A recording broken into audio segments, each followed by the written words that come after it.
Hello, hello. Hello, welcome to our Friday roundup video where we get to talk about all the stuff that happened this week on the podcast. And this was a weird week. Like, I don't have this happen every week, but we decided sort of at the last minute to do our podcast this week on Did the Church Steal Your Sex Life? I did an awesome interview with Andrew Bowman about his new book, Safe Church, but we wanted to fill up the other half hour. And I was thinking, well, what can we talk about? And so we thought about doing that. So I put the word out on social media on Monday or Tuesday. I think we recorded Monday. So, it was just really super quick. And thinking I'd get a couple of stories. And I have been inundated with stories. Even after the podcast came out yesterday, I'm still getting, people's long stories. And I've read them all. And it's been like a sobering week. Mm-hmm. It's been really sad. So I want to talk to you about some of that in a sec. But first, I have our comment of the week. Oh, okay. I think we should start doing a comment of the week. I like the idea. Sure. But this was such a good comment. Okay, so we have a couple of people who comment almost every day on our blog posts, and Jane Eyre is one of them.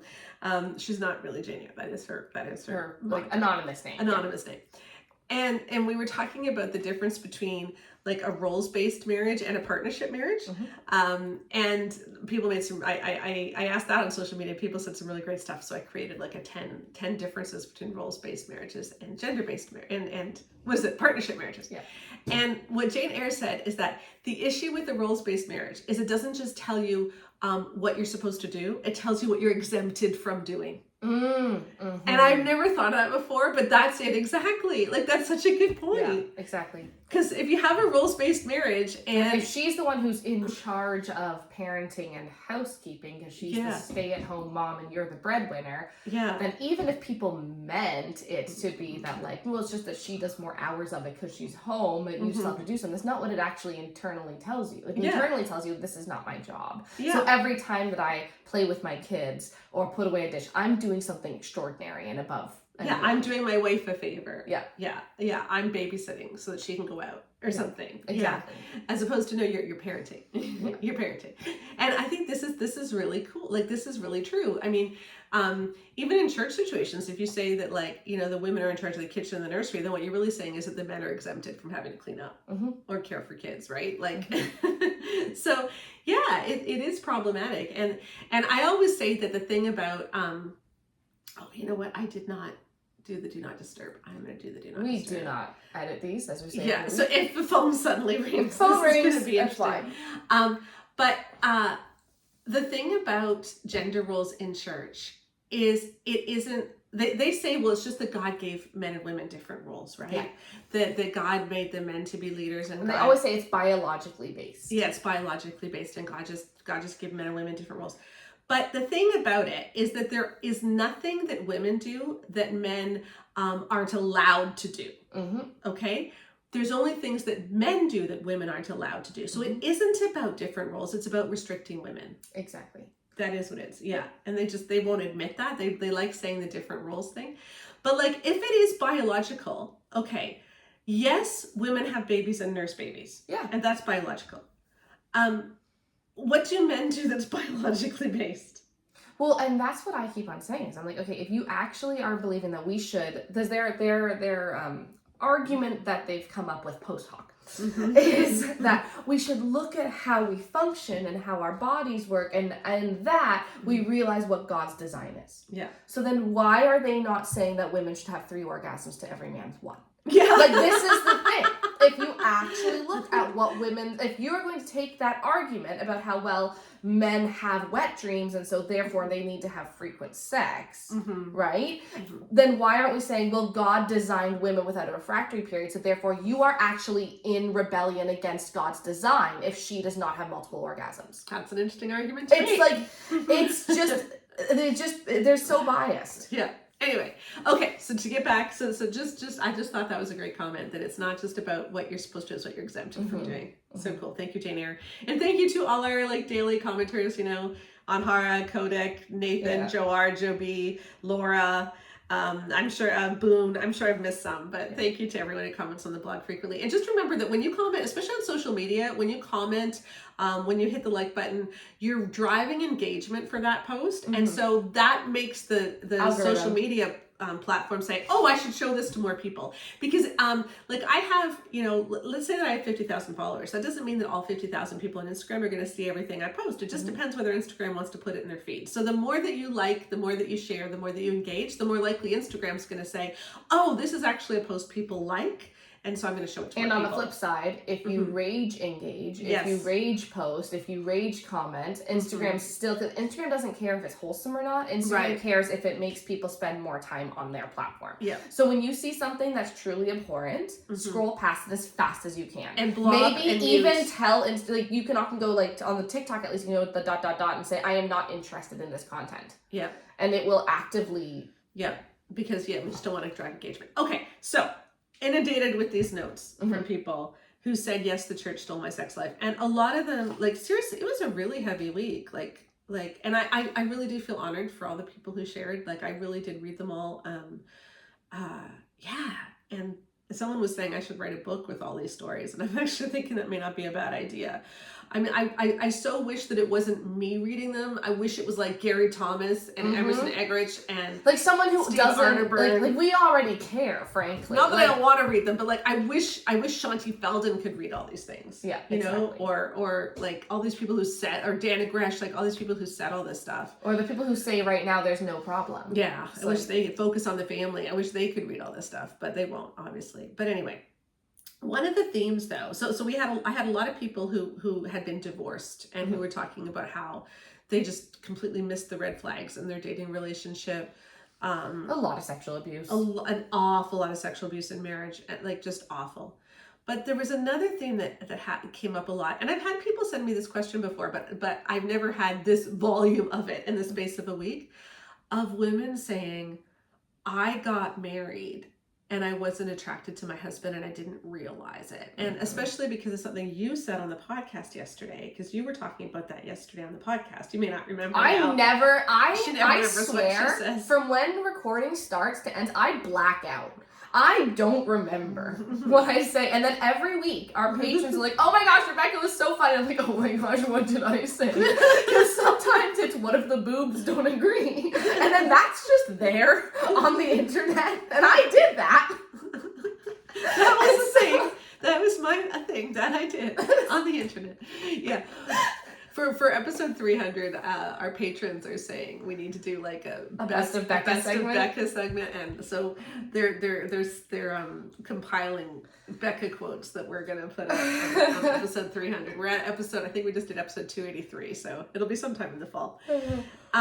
Anyway, I was talking about women who, I do actually remember this, because I was talking about women who, like, they were told that, in essence, like, attraction fades over time, and so don't marry someone just because you're attracted to them. But what they heard was, if you marry someone you're attracted to, your love will fade over time, because it wasn't ever discussed what attraction meant, the different kinds of attraction. Like, what I'm sure what people were trying to say is, don't go for someone who's unreliable, a bad person, everything, just because he's hot. Yeah, which is good advice. Which is good advice. Yeah. But the advice should be then, find someone who is reliable, who is a good person, who you also find hot. Yeah. Right? Like, it's just okay if he was in a room of 100 men, he wouldn't always be hot doesn't mean they're a 10 or a 9. Like, hot doesn't mean that they're objectively hot. Hot just simply means I want to jump his bones. Like, I want to kiss him. I find kissing him, or the idea of kissing him, very attractive. I find the idea of doing other things with him very attractive because of how I feel about him. So we're not saying that you have to marry a 9,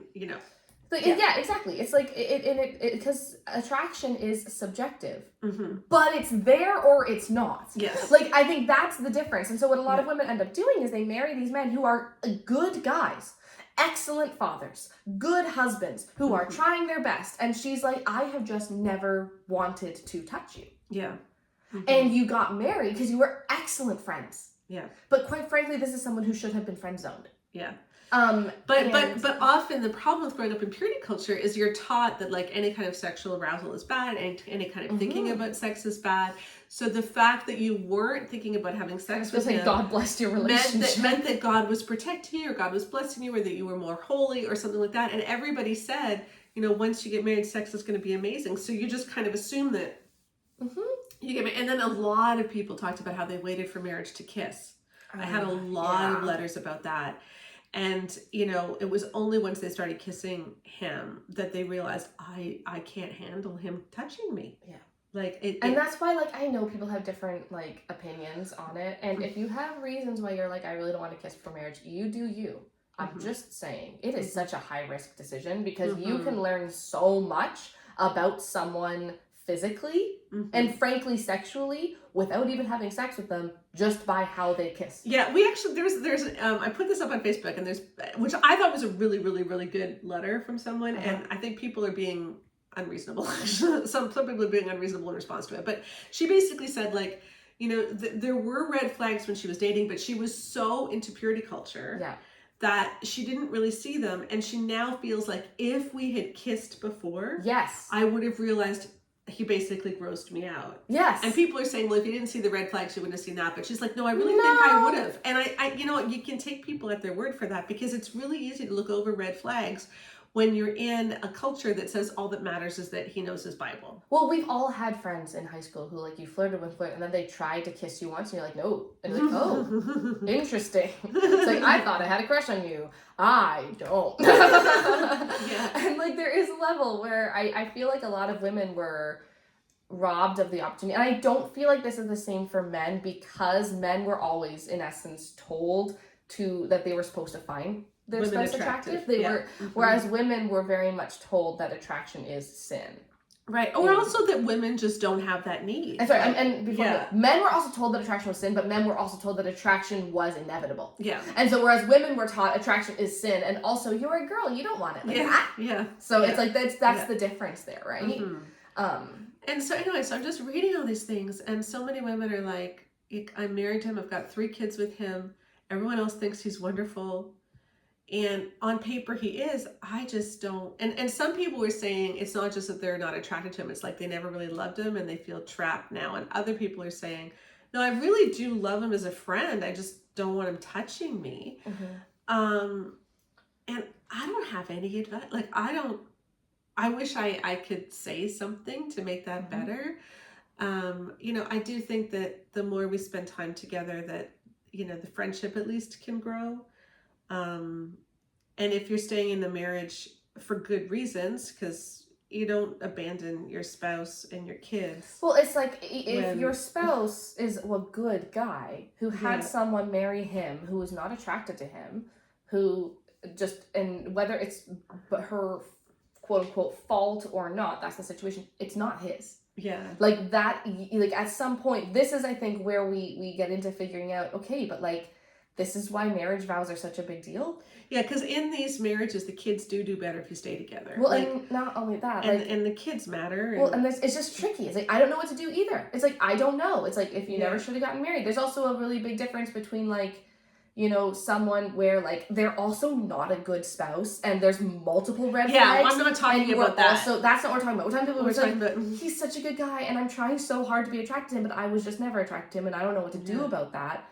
Like, I don't know what to do. I don't know either. And a lot of women are saying, like, did I even consent to getting married? Because I got married at 18 because I went to a fundamentalist church where it was almost like an arranged marriage. It almost was more like a cult than anything else. And, you know, that's also different than, like, the person who got married at 25. Yeah. Right? And I don't know. I don't know. I just find these things so sad. And I don't think that, I don't know. I'm really glad I don't have to make any decisions like that, because that would just be a horrible place to be in. But we just have to stop. Like we have to make sure that for the next generation, I'm going to sneeze. Keep talking. Well, okay. Well, I mean, you can maybe I'm not. Okay. Maybe I'm not. No, we have to make sure that the next generation doesn't have this happen, because we just stop this now. Yeah. Right? And we need to stop being so, like, because the problem is we're so afraid that teenagers will have sex that we don't teach them about attraction. Yeah. And you can teach a kid about attraction and also teach them about making sexual decisions that are responsible. Yeah. Like, in fact, teaching them about attraction will actually make it better for them, because then they will not be swept away. Yeah. And in the same way, like they still could, but like there's a difference between like not realizing what arousal feels like and then having it happen for the first time, and you're like, I didn't feel like I could control myself, and it's like, yeah, because you didn't know what was happening, right? Like that makes total sense. So I think there's just more conversations that need to be had with teenagers in particular and young people who are getting married, where it's like, you know, even if you are saving sex for marriage, you should want to not. Yes. You should be wanting to jump in. Like you should be. And that doesn't mean you're not Christian. That doesn't mean you're not holy. That doesn't mean any of these things. But I just, we are just really sorry to like the people who got the bad end of that deal of teaching. And it's just really, really difficult because what do you say? What do you do? I don't know. And I don't know. I don't know. Yeah, I don't want to make any pronouncements either way of what you should, like, I truly don't know, and everybody's different, you know, and everyone, and the other thing too, I say this to people all the time, right? We talk a lot about cycle breaking, and people get so stressed they're not doing everything perfect. You also don't have to break every cycle too. Yeah. Like, I think a lot of people are saying, okay, but like all these things are happening. Okay, what's your priority cycle to break? Right? Because like if you're married to a really, really great person who you're not personally attracted to, but they're a great dad, your kids are in a really stable home, they have a parent, and the dad is also on board with like no purity culture teachings, we're going to be healthy, and like it's genuinely a good marriage just with two people who probably shouldn't have gotten married in the first place. It's like that might be something where like, yeah, but the cycle I want to break is having an unhealthy like father figure, and I did that. It's like, congratulations. Yeah, you broke a cycle. And like, good for you. Like, it's okay if it's not perfect all the time. Yeah. Like, and I know that's easy to say when you're in a good situation. Like, I don't want to be like, I don't want to be glib about it. Like, that's not what I'm saying. I'm saying, like, there is a way to reframe it, too, where you're like, I know the right answer is to be in this. How do I come to terms with that? And it's like, because you did a good job. And, like, and you're allowed to say that and say, I did a good job and it's still not perfect, but you did do a good job. Right? Like, I think that's something you can tell yourself. And a lot of the women who email us are like, he's such a good dad. He's such a good partner. He's a good person. I feel like a bad person for not being attracted to him because of how good he is. It's like, congratulations, you did a good job then, right? You chose a great father for your kids. You have a really good situation. And this is really hard, but maybe there's something that, like, you could talk to a therapist through. You could talk through, like, is there something holding you back? Are there other things? Like, there are couples where their appearance changes dramatically when they are married as well. And, like, they do figure out how to keep attraction going. Like, this isn't something that's a one and done. Yeah, and I think I want to say that, too. I think there's when you realize that you could have made a different choice in the past, it's easy to say, if I hadn't have done this, I would be so happy. You don't actually know that you would be. Like, and I don't mean to be glib about this either, but, you know, there's lots of different ways that our dreams can get derailed. And so, I don't know what to say. It's just, I feel ya. I guess we feel ya. We hope that you can find some peace with it. You know, we hope that you get clarity on what you should do. And probably the clarity will lead to different things for different people. Yeah. And so we ain't telling you what the clarity is. But if you are in a bad marriage where you are being sexually abused, please just know that you don't have to put up with that. Yeah. You really don't. Call a domestic violence hotline, please. And I think I had 2 more letters today from women who said, you know, I used to listen to you and get really mad at you because I thought what you were teaching was unbiblical. But the more I listened, the more I realized, oh my gosh, I am being sexually abused.